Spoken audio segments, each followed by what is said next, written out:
Yam nungsiye batin masado. Light may kapit. Silver ki ko. Yaore. Sina kay orange ni. Ade sina red ni ko. Paire akhoi rongi loi lai re se umorok lai re se.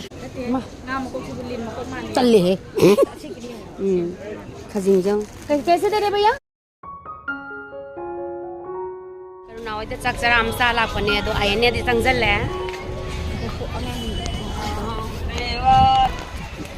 Moi sidagi di yam nak le rame ko metro station se.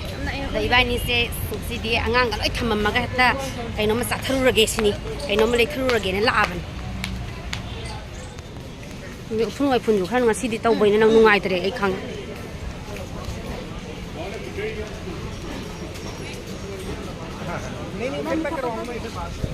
Ai ni de la e na ku pizze. Tang bra. Siba. Na ku pizza.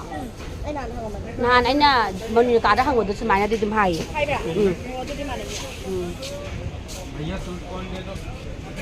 Sauri ju yaore. Lege.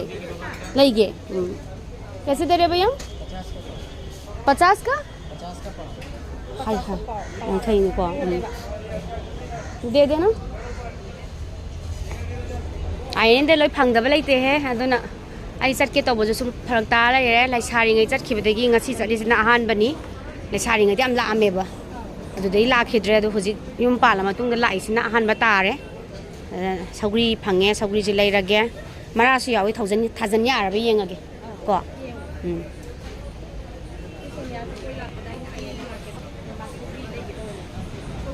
और ये कैसे दे रहे भैया चोट ले आमना चोट तब दे लो खट के लोई चोट ले को माई से सजिक मांजलाद्रा करम दे लो हंसी पाव दे देना ये भी aku pisi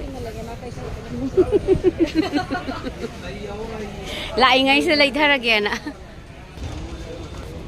cậu rẻ lột hết na kopi ga sogri marasu yaure thara đâu rồi ba marasu yaure try tàu rồi dám này đi gì yum da bạn dân này yaure cái này thì có đúng đông đây đi kìa tôi xem tôi ra Yao the pang the balay trade. Namo, nang to namo ay nang to ay nam na si. Si sa ha do malago.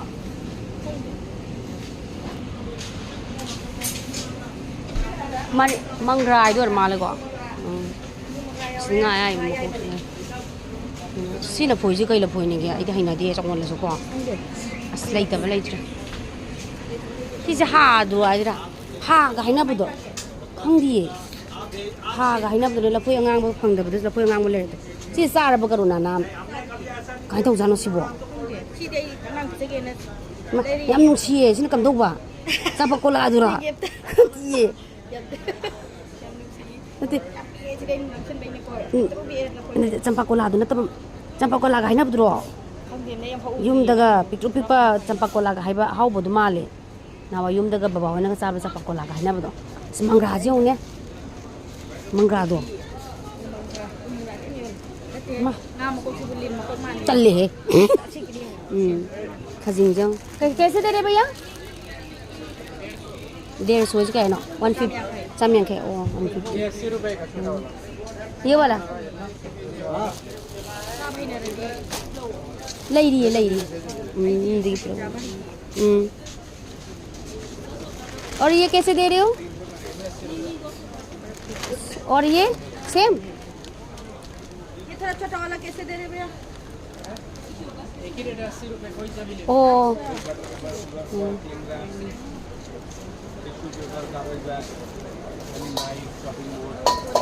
ai na salom minang naga he salom ba yirum phut pa do sidai dai bema ha salom ba yirum phut pa do ai na sman to am ta di pamba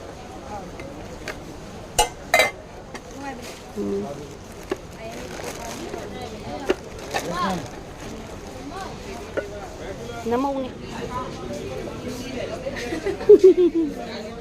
Muna malor. Mangga mana male. Mangga mana le singju ga sana dai nya.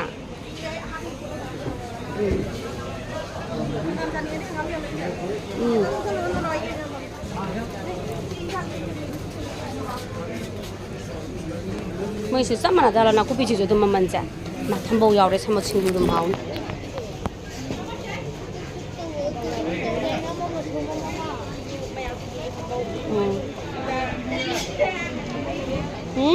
cái à pi đi ra nó chứ không được ô ngoài giàu tăng thủ rồi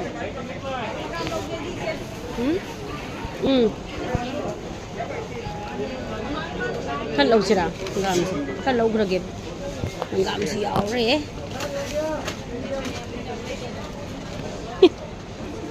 khana da hai doi no sibo aina puja doi ro Kopi mana? aje adu ko bi manara ani yaw re he sina kai orange ne ade sina red ne kwa kari khena bale jano ni ka ya piri jano sibo Yang tha ba man. udi ye be man ti yang ne Si kamela si maji kai ko ge ikang de. Si budi cherry tomato hai na si masala si budi cherry. ये कैसे पता चलेगा ये price भैया ये 60 का है 60 का है 60. मायरे मचा मचा सु लई रे करुणा मायरे मचा मचा का लई बानी दा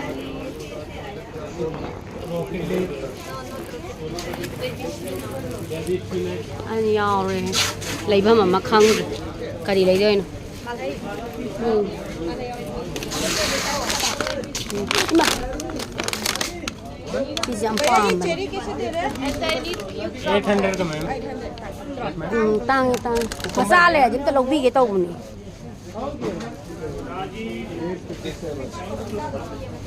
ai cha ning ti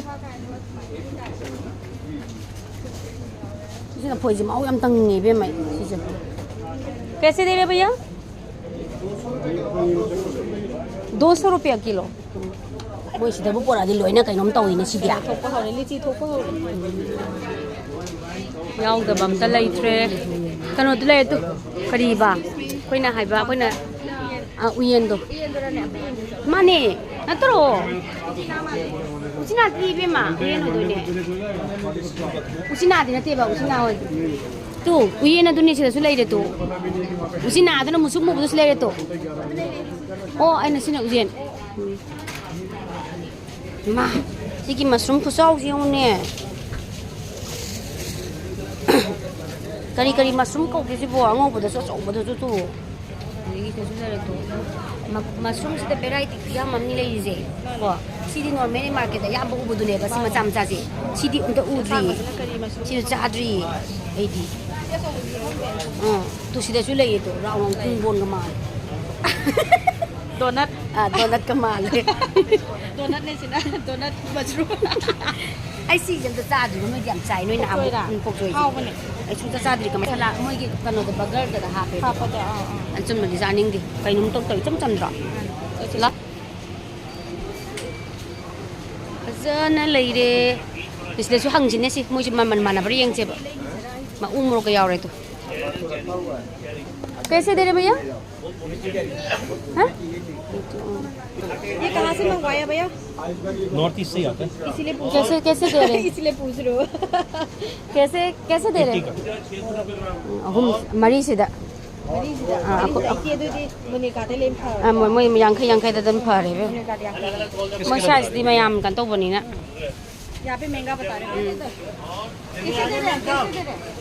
अरे फुल से खटसा क्या रेट है 200 रुपए किलो है 200 रुपए एक पौवा दे दो. मन नहीं माने. उठाई पौवा दे या कहीं कैसे दे रहे ये बता दो 180 कम कम कम हाउ वो मन दी ai ju pa mi di di sao thau ra là mình chăm mắm sao rồi hồng bầu có xanh lây anh là thập khai vậy cô. tua bạ lấy hao rồi Chứ con ăn thì giá có học được mà. ai điểm tới tàu gì rồi ông cùng nhau là cứ thay đổi không mà cái này mình chỉ cần không ăn nữa nó chỉ là cái này mà chứ xong urak ta bữa mới đã कुइरे लाक्तबा न लाक्पने तामोचागा बेमगदी direct गोइदे लेहौरे Umro kasi ho. ꯄꯩꯔꯦ ꯑꯩꯈꯣꯏ ꯔꯣꯝꯒꯤ ꯂꯣꯏ ꯂꯩꯔꯦꯁꯦ ꯎ ꯃꯣꯔꯣꯛ ꯂꯩꯔꯦꯁꯦ ꯁꯦ ꯂꯥꯛꯅꯤꯡꯕ ꯗꯦꯜꯂꯤꯗ ꯂꯩꯕ ꯉꯩꯗꯨ ꯂꯥꯛꯄꯤꯔꯣꯁꯦ ꯂꯐꯨ ꯊꯔꯣ ꯂꯩꯔꯦ ꯁꯥ ꯃꯔꯣꯏ ꯂꯩꯔꯦ ꯅꯄꯥꯛꯄꯤ ꯃꯔꯥ ꯂꯩꯔꯦ ꯂꯣꯛ ꯂꯩꯔꯦ ꯅꯥꯀꯨꯞꯄꯤꯁꯨ ꯂꯩꯔꯦ ꯂꯣꯝꯕ ꯂꯩꯔꯦ ꯁꯦ ꯁꯤꯗ ꯂꯩꯅꯤꯡꯕꯈꯩ ꯂꯣꯏ ꯂꯥꯛꯑꯣꯀꯣ ꯍꯪꯉꯣ ꯑꯩꯅ ꯚꯤꯖꯤꯠ ꯇꯧꯕꯤꯔꯕꯅꯤ ꯅꯣꯏ ꯂꯥꯛꯑꯒ ꯂꯩꯔꯣ ꯂꯩꯌꯦ ꯑꯥ ꯂꯣꯝꯕ ꯂꯩꯌꯦ ꯑꯩꯉꯣꯟꯗꯁꯨ ꯐꯖꯅ ꯁꯥ ꯃꯔꯣꯏꯁꯨ ꯂꯩꯔꯦ ꯉꯥꯔꯤ ꯂꯩꯔꯦ ꯁꯤ ꯂꯩꯁꯤꯗꯤ ꯉꯥꯔꯤ ꯄꯦꯀꯦꯠ ꯃꯆꯜꯒ ꯍꯥꯏꯔꯛꯏꯁꯨ ꯃꯥꯁꯨ ꯃꯥ ꯈꯪꯉꯤꯒ ꯃꯥ ꯑꯩꯈꯣꯏ 250 ꯁꯪꯃꯥꯏ ꯉꯥꯔꯤ ꯂꯩꯔꯦꯀꯣ ꯃꯌꯥꯝ ꯑꯥꯏꯑꯦꯟꯑꯦꯗ ꯁꯪꯃꯥꯏ ꯉꯥꯔꯤ ꯐꯪꯉꯦ ꯆꯤꯜꯂꯦ ꯑꯗꯨꯛꯀꯤ ꯃꯇꯤꯛ ꯆꯤꯜꯂꯦ ꯌꯥꯝ ꯅꯨꯡꯁꯤꯌꯦ ꯕꯥꯇꯤꯟ ꯃꯆꯥꯗꯣ ꯂꯥꯏ ꯊꯝꯃꯩ ꯀꯠꯄꯒꯤ ꯀꯩꯕ ꯄꯤꯊ꯭ꯔꯥꯏꯗꯨ ꯂꯩꯔꯗꯤ ꯑꯩ ꯄꯥꯝꯃꯦ ꯁꯤꯗꯩꯁꯦ ꯁ꯭ꯇꯤꯜꯗꯤ ꯇꯜꯂꯦ ꯁ꯭ꯇꯤꯜꯗꯤ ꯇꯜꯂꯦ ꯅꯨꯡꯁꯤꯌꯦ ꯌꯥꯎꯔꯦ ꯇꯣ ꯅꯨꯡꯁꯤꯅ ꯌꯥꯎꯋꯦ ꯌꯨꯝ ꯂꯥꯏ ꯊꯝꯃꯩ ꯀꯠꯄꯩ ꯐꯖꯅ ꯂꯩꯔꯦꯍꯦ कुए हैं लाके दबा सीधी कुए अम्मा हाँ हेलो कहाँ थे इतने दिन ये सिंगल है मैं दुपट्टा खाली नहीं सूट मैं सूट तो समाये तो मुझे एक दी छुट्टी पाम देवा पूरा सेट है जाना यार है सलवार डी सेट है आई मर तो समाये ना कॉटन की को पई चला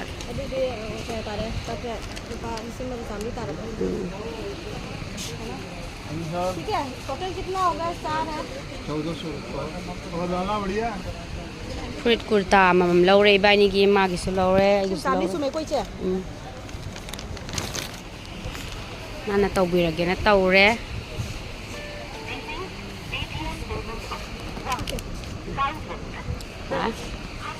कुर्ता मम लौथरे खो नरबा थोपीगस माइना तौब कुर्ता शॉर्ट कुर्ता मरक नुंगायबा असांगोदे खोइदा कानादेबा या मथमस तुमान लाक्तिरो मैम लाक्निंग लेरगदी आईएनए मार्केट चलस अंगांग ने पामजबा मसमेलो हम लौरे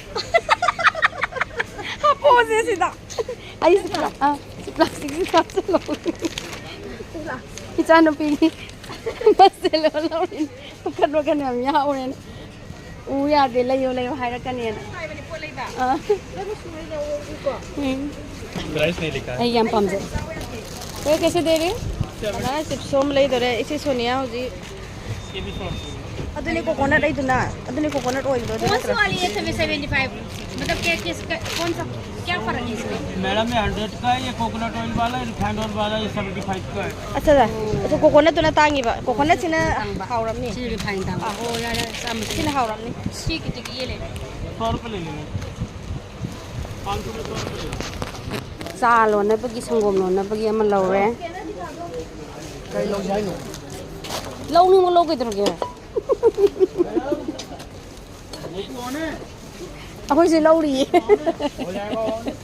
नुपा मचांग नुपी मचांग लाए अदु मोइनी से कई लेसे हाइनो हाइनाबा अदाइना लाइनिंग वाले कई दोरगे ना फागी सुम तौरमनी कोन सिमा लौसले चा गुंबा संगोम गुंबा लोन गेना आई स्टिल गोइन लौरे हाइतार 3 ड्राई प्लाई ओइबुदनेबको ना चागा संगोमगा ini kan nggak bayar ya kena suai. सी कुछ अच्छी दी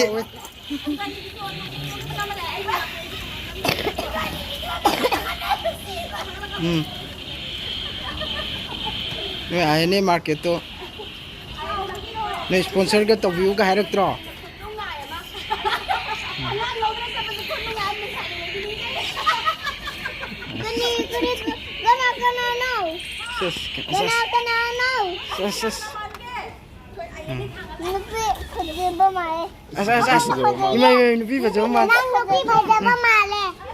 यार यार को अदु काकट कनु से काकट कनु से से यार amtang kapal lo si amtang adu gam bibi go tawri si sirin jam kap de munna lai ri me tawri si oi ba se bi ro si da han bi ro de bi ro bi ro ne पाहलो अदु गमु दे दे पिरो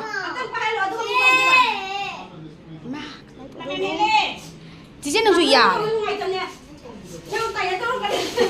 काम थो cái đó cái số con luôn ai chú tàu ai chú nào tàu ngang thì chú tàu ai chú tàu bay bay nè biết mà năng chú ya thì hết mi lúc giờ cái tay hai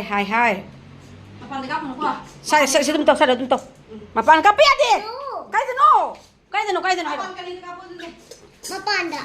Nanti saya tum kapoi, pasal tum kapoi. Ising lo pasal kan ni. Oh, ada ni. Tak anak kan udah cungni anti tak. Engkau pio. Si ising uya dam ni pasal ngang situ. Hai. Dia situ kata jam 6 tahun. Wah, nungai deh. Dari nungai deh. Ibu jadi. Kau ising uya deh, kau ising tu tempat umsang kau tolong uya deh. Nungai deh situ. 아, 파래. 아마 진짜 깜짝 놀랐어.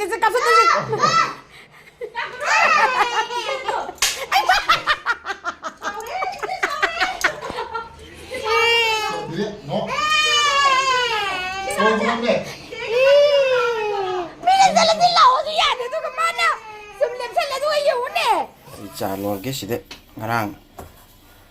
Karena oi saat pada ayahnya degi, dari aku nanti sakraga halaktre tau ga moi ke kenu lai ayahnya canga masih deh jeda, anu pet kari yau nu yengaga, lai rame, ini sogi kara nakupi kara, ke kenu kan lai si julai sile. Tu si nawai si sumlon betul nungai pokok. Ada si mapan si nantuk hidagi si yau dap tu sum nungai terima. Degi mustil si juga kui re degi sumpai betul nungai terima. Nah ani surat di nungai tena. Amana salo lasu amana sanggom lo thalasu ani to suning betul ina. Adu gini tu nang salo betul sum nungai jadi na sanpai betul pat kan tau na bana si malera ko nera. Si pada yang heavy ni, mau tri-ply gitu oi ba, still je. Tri-ply ni, belum lau. Belum. Tambah dan ngai ni, yang pam jeru kai ta le, masa sini oi dia. Semana thai nanti handle pan baje hektar long thor apne ba, sini long thoro. Long thoro ilom. Kayak noi di masa jam heavy oi ramni na ko handle jina. Hau. Ai lage, ada ina paman kita na laure salon thana si ko. Sangga boy na salon thana si ko. Hau re yang ase ko. Sik sangga bagi waina tu lo lagi ayam phazai sanggom je freeze lo thok pa ing ba hi bai ni ko machu ma kana ma tawri se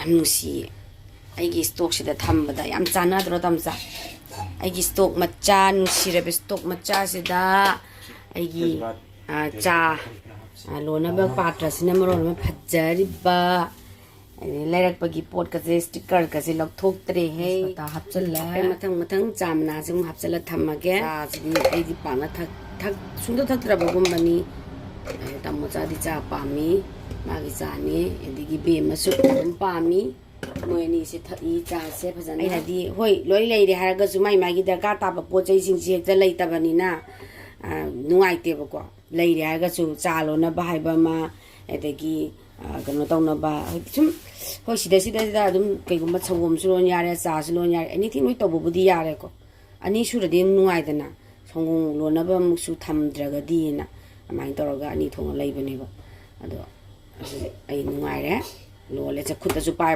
jam free oi de ba pick toroga ko yam su chau dre ha tam cha chap cha wa ni to chap cha ra bani